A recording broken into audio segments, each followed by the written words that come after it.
नमस्कार फ्रेंड्स, जय हिंद। मेरा नाम है प्रीतेश जोशी और आप सभी का स्वागत है भारतीय इतिहास यानी इंडियन हिस्ट्री के एक बड़े इंटरेस्टिंग सेशन की तरफ। तो साहब हम चर्चा कर रहे हैं भारतीय राष्ट्रीय आंदोलन। पिछली वाली क्लास में हमने देखा था कि किस तरीके से लाहौर के अंदर एक अधिवेशन होता है और उस अधिवेशन के अंदर एक कसम खाई जाती है कि अगले महीने से यानी हम जनवरी के महीने से 26 जनवरी को जो है हम पूर्ण स्वराज दिवस मनाएंगे, पूर्ण स्वाधीनता दिवस मनाएंगे। और उसी अधिवेशन के अंतर्गत यह भी माना जाता है कि अब कांग्रेस वर्किंग कमेटी को जिम्मेदारी सौंप दी जाती है कि एक बहुत बड़ा आंदोलन खड़ा करना है। उसी कड़ी के अंदर हम आगे बात करते हैं और आज हम चर्चा करेंगे 4 प्रमुख घटनाओं की तरफ, यानी भारतीय राष्ट्रीय आंदोलन की 4 प्रमुख ऐसी घटनाएं जो एग्जामिनेशन पॉइंट ऑफ व्यू से भी जरूरी है और भारत के स्वर्णिम इतिहास को जानने के लिए भी बहुत ज्यादा जरूरी है। तो सबसे पहले हम बात करेंगे एक ऐसे आंदोलन की जिसकी शुरुआत होती है नमक का जो कानून था उसको तोड़ने से। फिर हम चलेंगे कि किस तरीके से भारतीयों को पहली बार इंग्लैंड बुलाया जाता है और एक गोल मेज समझौते के तौर पर पहली बार भारतीयों और अंग्रेजों को इक्वल तौर पर एक मेज पर जो है वो बिठाया जाता है। फिर हम चर्चा करेंगे कि अंग्रेजों ने किस तरीके से भारतीयों को फूट डालो और राज करो की नीति के तहत किस तरीके से तोड़ने की कोशिश करी कम्युनल पैक्ट के थ्रू। और फिर हम चर्चा करेंगे कि कैसे B.R. अम्बेडकर और महात्मा गांधी के बीच में होता है एक पूना समझौता। तो चलिए भाई, सबसे पहले हम बात करते हैं सविनय व अवज्ञा आंदोलन के बारे में। सविनय अवज्ञा आंदोलन से पहले महात्मा गांधी जो है वो पूरी तरीके से अंग्रेजों को सावधान करना चाहते थे कि भैया अब हम पूरी तरीके से सीरियस हैं, हमारी या तो मांगों को मान लो, अगर नहीं मानोगे तो हम एक बहुत बड़ा आंदोलन करेंगे। क्योंकि भाई लाहौर अधिवेशन के अंतर्गत अब जो है वो माहौल बहुत ज्यादा पॉजिटिव बनने लग गया था और लोगों को समझ आ गया था कि इन अंग्रेजों को जो है हमें बाहर निकालना है और आज़ादी जो है वो हमें बहुत ज़्यादा जल्दी चाहिए। तो गांधी जी जो हैं वो 11 सूत्रीय मांग रखते हैं उस समय के गवर्नर जनरल की तरफ। कौन कौन सी इंपॉर्टेंट मांगे थी? पहली बात तो ये थी कि भाई आप सैन्य खर्चा और प्रशासनिक खर्चे के अंदर 50% कटौती कर दो। साथ साथ में जितने भी राजनीतिक कैदी हैं, जितने भी पॉलिटिकल प्रिजनर्स हैं, उनकी रिहाई कर दो। भारतीयों को आत्मरक्षा रखने के लिए जो है आत्मरक्षा करने के लिए हथियार की अनुमति दे दो और आप पूर्ण रूप से शराबबंदी कर दो और जितनी भी नशीली वस्तु हैं उनकी बिक्री के ऊपर जो है वो प्रतिबंध लगा दो।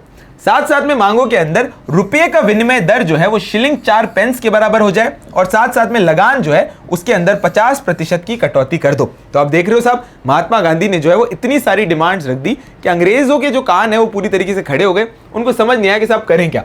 नमक कर को पूरी तरीके से समाप्त कर दो। इस पॉइंट को बहुत ज्यादा समझना और सोचो भाई नमक कर को पूरी तरीके से समाप्त करने की बात क्यों कही गई। देखो, अगर हम नमक की बात करते हैं ना तो एक तो आपने सुना होगा साहब इसका मैंने नमक खाया या उसका तूने नमक क्यों खाया है। तो भाई आप सोचो, नमक की साइकोलॉजिकल इंपॉर्टेंस है और हर इंसान तक अगर नमक के प्राइस बढ़ते हैं तो जो गरीब से गरीब इंसान है, सामान्य वर्ग है, अमीर वर्ग है, उनमें से जो सामान्य और गरीब वर्ग है उसको तो बहुत ज्यादा फर्क पड़ेगा ही पड़ेगा। तो ये हम देखते हैं साहब, नमक कर जो है उसको समाप्त हो और नमक पर सरकारी एकाधिकार जो है वो पूरी तरीके से समाप्त हो जाए।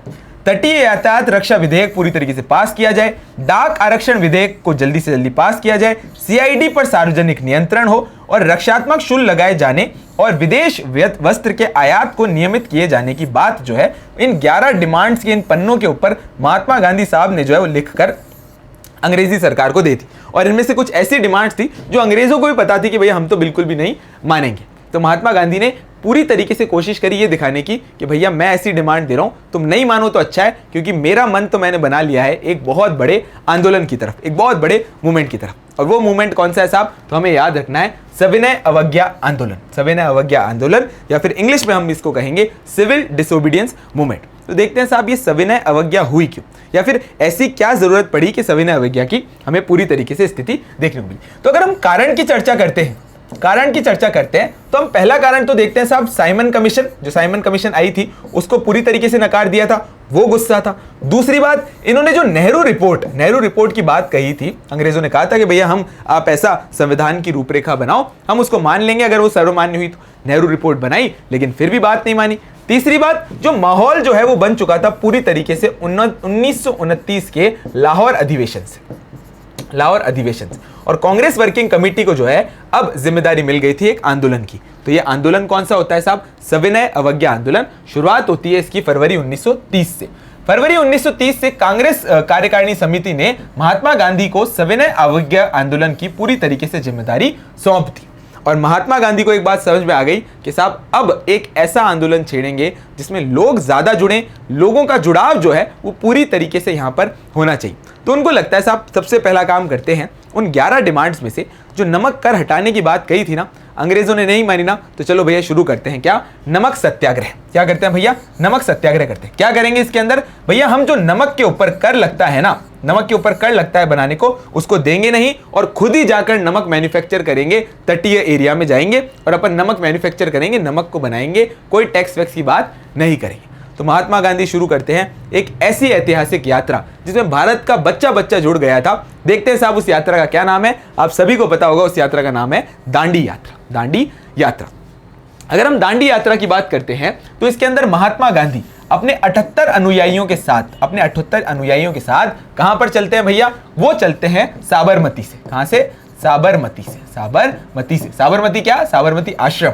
भाई साबरमती आश्रम की बात जो है, जो इन कड़ी के अंदर जुड़े हुए हैं उन सभी ने सुना होगा कि जब हम इंपॉर्टेंट तौर पे अहमदाबाद मिल स्ट्राइक की बात कर रहे थे, अहमदाबाद मिल मजदूर आंदोलन की बात कर रहे थे, तब मैंने आपको साबरमती आश्रम की बात बताई थी। तो साबरमती आश्रम से महात्मा गांधी जो है वो पहुंचते हैं दांडी, जो कि एक तटीय एरिया में बसा हुआ छोटा सा टाउन था।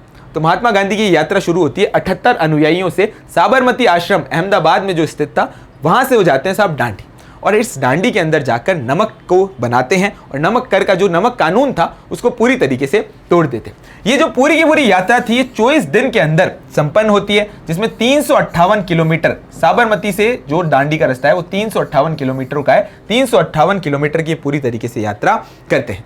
अगर हम बात करते हैं क्वेश्चन की, कि कई बार हमें क्वेश्चन देखने को मिलता है इसकी डेट से, तो हमें याद रखनी है कि ये यात्रा शुरू होती है 12 मार्च और ये यात्रा खत्म होती है सब 5-6 अप्रैल तक। 1930 5-6 अप्रैल तक जो है ये पूरी की पूरी यात्रा खत्म होती है। सब 24 दिन की यात्रा जिसमें महात्मा गांधी 78 अनुयायी से चलते हैं और सारे के सारे लोगों को जोड़ते चलते हैं। और जब वो दांडी पहुंचते हैं तो एक लोगों का बहुत बड़ा हुजूम जो है उनका इंतजार कर रहा था नमक कर को, नमक कानून को पूरी तरीके से तोड़ने के लिए।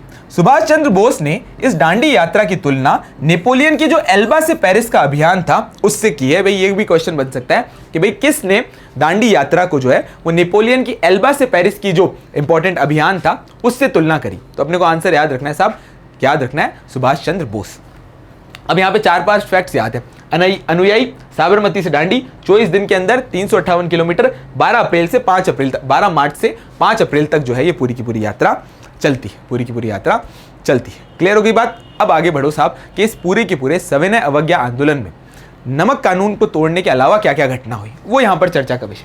यहाँ पर नमक कानून का पूरी तरीके से उल्लंघन हुआ, शराब और विदेशी वस्तुओं को पूरी तरीके से दुकानों पर धरना दिया, भू राजस्व व करों की अदायगी पर रोक लग गई, वकीलों ने अपनी प्रैक्टिस छोड़ दी, लोगों द्वारा अदालत, सरकारी स्कूल और कॉलेजों और साथ साथ में सरकारी समारोह का बहिष्कार हुआ और सरकारी कर्मचारी जो है वो अपने पद का पूरी तरीके से त्याग कर चुके थे। तो आप एक चीज नोटिस करोगे कि जो हमें नॉन कोऑपरेशन मूवमेंट के अंदर देखने को मिली थी, जो हमें असहयोग आंदोलन के दौरान चीजें देखने को मिली थी, वैसी की वैसी चीजें हमें यहां पर देखने को मिल रही थी। पर अब अगर हम बात करें कि हिंदू मुस्लिम यूनिटी जितनी शानदार हमें 1920, 21, 22 के आंदोलन के अंदर देखने को मिली थी, उतनी अब जो है हमें कमजोर देखने को मिल रही थी। यानी अंग्रेज जो थे वो धीरे धीरे सफल हो रहे थे कि किस तरीके से हम सांप्रदायिक तौर पर बट जाएं। इन सारी घटनाओं के अलावा अपन चर्चा करते हैं एक मैप के थ्रू, और इस मैप के थ्रू अपन समझने की कोशिश करते हैं साहब कि कौन कौन सी इंपॉर्टेंट चीजें हुई, कौन कौन सी इंपॉर्टेंट घटनाएं हुई जो हमें इंपॉर्टेंट तौर पर याद रखनी। तो पहले तो एक व्यक्ति का नाम यहां पर देखते हैं साहब, भारत का पूरा का पूरा मैप है और अपन याद रख रहे हैं साहब जो सविनय अवज्ञा आंदोलन के दौरान, सविनय अवज्ञा आंदोलन के दौरान पूरे भारत के अंदर कौन कौन सी घटनाएं हुई उनके बारे में चर्चा करते हैं। तो सबसे पहले अपन बात करते हैं साहब नॉर्थ वेस्टर्न पार्ट की। यहां पर एक व्यक्ति का नाम है, किसका नाम याद रखना है साहब आपको? खान अब्दुल गफ्फार खान।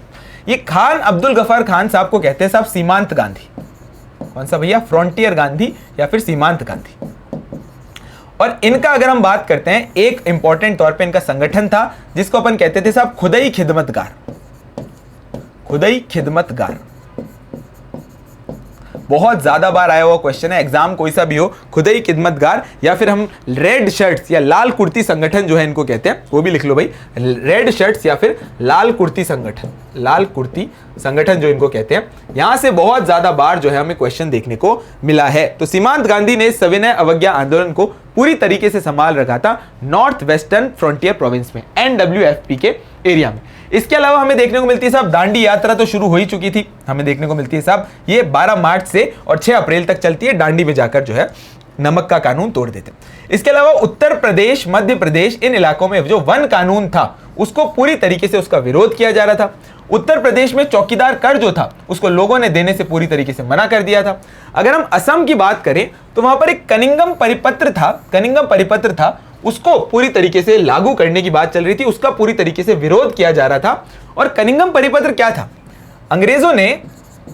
अंग्रेजों ने स्कूलों में पढ़ने वाले जो बच्चे थे उनके माता पिताओं से एक गारंटी ली, एक पत्र के ऊपर साइन कराया कि भैया वो जो है उनके बच्चे सविनय अवज्ञा आंदोलन के अंदर यानी कोई भी ऐसी विरोध की घटना को अंजाम नहीं देंगे, जिसे अपन कहते हैं साहब कनिंगम परिपत्र। इसके अलावा जियालरंग जो पूरा का पूरा आंदोलन था वो नॉर्थ ईस्ट में हो रहा था। इसके अलावा 13 वर्षीय एक छोटी सी बालिका जिसका नाम है रानी गडेल्यू जो है वो भी सविनय अवज्ञा आंदोलन के अंदर, हम बात करें अंग्रेजों का जो है वो पूरी तरीके से नागालैंड के अंदर विरोध कर रही थी। धरसाना के अंदर भी हमें देखने को मिलता है साहब, धरसाना के अंदर भी एक मिल स्ट्राइक चल रही थी, जिसको अगर हम बात करते हैं धरसाना के अंदर भी एक मिल स्ट्राइक चल रही थी, जिसके अंदर अगर हम बात करते हैं कि यहां पर भी सरोजिनी नायडू और साथ में गांधी जी की पुत्र जिनका नाम था साहब माणिकलाल, वो जो है एक बहुत बड़ा आंदोलन यहां पर धरसाना के अंदर कर रहे थे। धरसाना की फैक्ट्री के ऊपर, नमक की फैक्ट्री के ऊपर जो है वो कर रहे थे। तो ये भी अपने को याद रखने वाली बात है। के केलप्पन और टी माधवन, भाई ये वो के केलप्पन है जिन्होंने वाइकोम सत्याग्रह चलाया था। इन्होंने जो है यहां पर जैसे दांडी यात्रा हुई थी उसी तरीके की यात्रा ये इस पूरे के पूरे साउथ वाले पार्ट में कर रहे थे, जिसकी शुरुआत जो है उन्होंने कालीकट से लेकर पेन्नार तक की यात्रा से की। कहां से लेकर भैया? कालीकट से लेकर पेन्नार तक की यात्रा से की। और तंजावुर के अंदर जो है सविनय अवज्ञा आंदोलन और दांडी यात्रा जैसी यात्रा निकाल रहे थे साहब सी राजगोपालाचारी तंजावुर के अंदर। तो आप सोचो भाई, भारत का जो पूरा का पूरा माहौल है ना वो बहुत तगड़ा पॉजिटिव हो चुका था और भारत के अंदर सविनय अवज्ञा आंदोलन जो है वो पूरी तरीके से फैल चुका था। अब स्थिति क्या हुई? अब हमें देखने को मिलता है साहब सविनय अवज्ञा आंदोलन और इस दांडी यात्रा से जो है अंग्रेजों की हालत बहुत ज्यादा खराब हो जाती। तो अंग्रेजों को लगता है साहब कि अब जो है हमें भारतीयों को पूरी तरीके से साथ में बुलाना पड़ेगा, उनको कॉन्फिडेंस में लेना पड़ेगा, वरना हमारी जो स्थिति है वो दिन ब दिन दयनीय हो जाएगी। अब हमारे पास ज्यादा समय बचा नहीं है कि हम भारत के अंदर जो है वो और ज्यादा रहें। इस वजह से अंग्रेज जो है यानी ब्रिटिश सरकार जो है वो लंदन के अंदर 3 गोलमेज समझौते करती है। गोलमेज समझौते क्या थे? पहली बार हमें देखने को मिलता है भारतीय और साथ में अंग्रेज बराबर यानी इक्वल तौर पर बराबर तौर पर जो है पहली बार बात करने के लिए तैयार हुए थे। यानी अंग्रेजों ने भारतीयों को अपने बराबर के दर्जा जो है वो पहली बार दिया था इस गोलमेज समझौते के दौरान। इस गोलमेज समझौते जो है अपने को देखने को मिलते हैं साहब 1930, 1931 और 1932। यानी यहां हमें 3 गोलमेज समझौते देखने को मिलते हैं, प्रथम, द्वितीय और तृतीय। पहला हुआ था साहब 1930 के अंदर, एक हुआ था 1931 के अंदर और तीसरा हुआ था साहब 1932 नवंबर दिसंबर के महीने के अंदर। यहां पर हम देखते हैं साहब उस समय पर जो ब्रिटिश प्राइम मिनिस्टर थे वो थे रैमजे मैकडोनाल्ड और उस समय पर जो वॉइस रॉय थे उनका नाम था साहब लॉर्ड इरविन। क्या नाम था भैया? लॉर्ड इरविन, यानी लॉर्ड इरविन और साथ में नाम अपने को याद रखना है रैमजे मैकडोनाल्ड, जो उस समय पर प्राइम मिनिस्टर थे इंग्लैंड के। अब आगे क्या हुआ वो ध्यान रखने वाली बात है। तो प्रथम गोलमेज समझौता तो पूरी तरीके से कांग्रेस ने जो है इसका पूरी तरीके से बहिष्कार कर दिया कि भैया हम इस कोई गोलमेज समझौते में नहीं आएंगे, हम आपकी बातों में नहीं आने वाले हैं। बाद में गांधी और इरविन के बीच में एक समझौता होता है जिसको अपन गांधी इरविन समझौता कहते हैं और इस गांधी इरविन समझौते के अंदर ये बात रखी जाती है कि भैया अब कांग्रेस जो है वो दूसरे गोलमेज समझौते के दौरान अपना प्रतिनिधित्व करेगी और वहां पर अंग्रेजों से आकर जो है वो बात करेगी। यानी गांधी जो है वो दूसरे गोलमेज समझौते के दौरान पहुंचते हैं। कहां पर भैया? इंग्लैंड पहुंचते हैं और साथ साथ में वो लंदन जाकर, भाई इंग्लैंड पहुंचते हैं और लंदन जाकर जो है वो कांग्रेस के प्रतिनिधित्व के तौर पर इस पूरे की पूरे गोलमेज समझौते के अंदर अपनी भागीदारिता करते हैं। गांधी कांग्रेस का प्रतिनिधित्व करने इंग्लैंड जाते हैं और सांप्रदायिक समस्या, मतलब ये जो पूरा का पूरा गोलमेज समझौता होता है, दूसरा गोलमेज समझौता होता है, उसमें जो सबसे बड़ी परेशानी थी और गांधी ने उस गोलमेज समझौते में जाकर उनको लगता है कि साहब मैंने बहुत बड़ी गलती करी, उसका कारण ये था कि सांप्रदायिक समस्या पर गतिरोध के कारण ये सम्मेलन जो था वो पूरी तरीके से समाप्त कर दिया जाता है। अब आपको ये पॉइंट समझ नहीं आया होगा कि यार ये सांप्रदायिक समस्या हुई क्या थी, अंग्रेजों ने ऐसा क्या किया कि गांधी को लगा कि साहब ये जो है ये सुधरने वाले नहीं है और इन्होंने तो और ज़्यादा परेशान करने का जो है वो बीड़ा उठा लिया है। आगे देखते हैं भैया क्या हुआ, क्योंकि अंग्रेज लेकर आ चुके थे एक सांप्रदायिक पंचाट, यानी अगर हम बात करें कम्युनल अवार्ड, सांप्रदायिक पंचाट। देखो ध्यान से सुनो इंपॉर्टेंट बात, जब मैं 1909 की बात करता हूं, कौन सा एक्ट था साहब? Morley Minto reform, Morley Minto Siddharth. इसके अंदर जो है वो पृथक निर्वाचन प्रणाली के अंतर्गत किसको इंक्लूड कर लिया था साहब? मुस्लिम को इंक्लूड कर लिया था, जितने भी मुस्लिम्स थे उनको इंक्लूड कर लिया था। उसी तरीके से हमें देखने को मिलता है साहब 1919 का जो भारत सरकार अधिनियम था, या फिर जिसे हम मॉन्टेग्यू कैम्सफोर्ड रिफॉर्म कहते हैं, उसके अंतर्गत जो है पृथक निर्वाचन प्रणाली में अब सिखों को और साथ साथ में एंग्लो इंडियंस को जो है वो इंक्लूड कर लिया था। अब देखो भैया अंग्रेजों की पूरी तरीके से नीति थी साहब फूट डालेंगे और राज करेंगे। 1909 में मुसलमानों को अलग करने की कोशिश करी, फिर सिखों को और एंग्लो इंडियन को भी अलग करने की कोशिश करी, पर इस बार जो है उनका अंग्रेजों का जो पूरी तरीके से प्रहार था वो हिंदुओं पर था और हिंदुओं के अंदर जाति व्यवस्था के अनुसार पूरी तरीके से डिवाइड करने की मंशा बना चुके थे। कैसे? सांप्रदायिक पंचायत के थ्रू। कब आया साहब? 16 अगस्त 1932 को आया। इस समय पर प्राइम मिनिस्टर थे रैमजे मैकडोनाल्ड, जो कि ब्रिटिश प्राइम मिनिस्टर थे।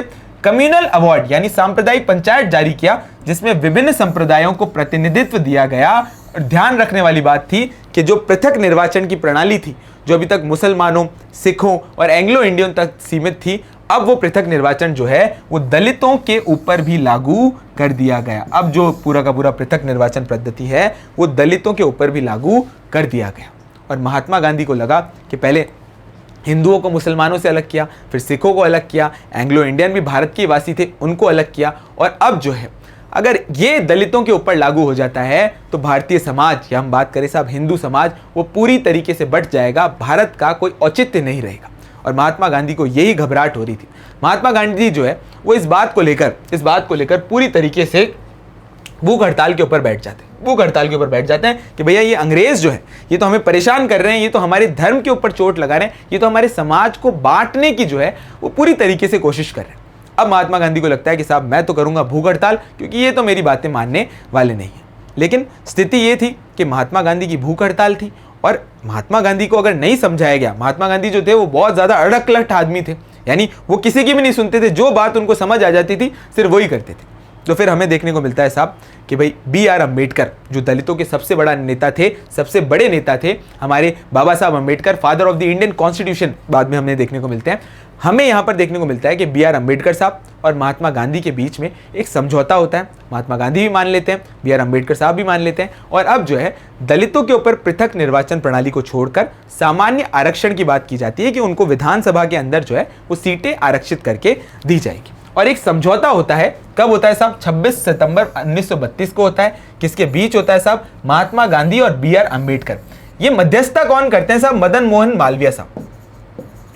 मदन मोहन मालवीय साहब हैं वो इसकी मध्यस्थता करते हैं। वो समझाते हैं कि B.R. अम्बेडकर साहब को कि अगर बापू को कुछ हो गया तो समझो हमें कितना ज्यादा परेशानी झेलनी पड़ेगी। वो एक समझौता होता है। कहां पर होता है साहब? पुणे की येरवड़ा जेल में होता है। अंबेडकर जो है वो पृथक निर्वाचन की बात को अस्वीकार करते हैं और सामान्य आरक्षण यानी जनरल आरक्षण को पूरी तरीके से स्वीकार करते हैं।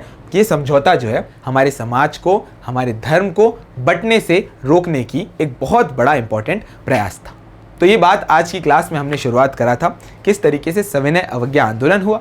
उसके बाद हमें देखने को मिलता है साहब उसका प्रभाव कम करने के लिए गोलमेज समझौते हुए, गोलमेज कॉन्फ्रेंस हुई और सम्मेलन हुए। और अगर हम बात करते हैं आगे बढ़ते हुए कि भाई किस तरीके से अंग्रेजों ने हमें और बांटने की कोशिश करी सांप्रदायिक पंचायत से, और लास्ट में हमने चर्चा करी एक ऐसे पैक्ट से, यानी पूना ऐसे समझौते से जिसने हमारे धर्म, हमारे समाज को बचाने की कोशिश करी।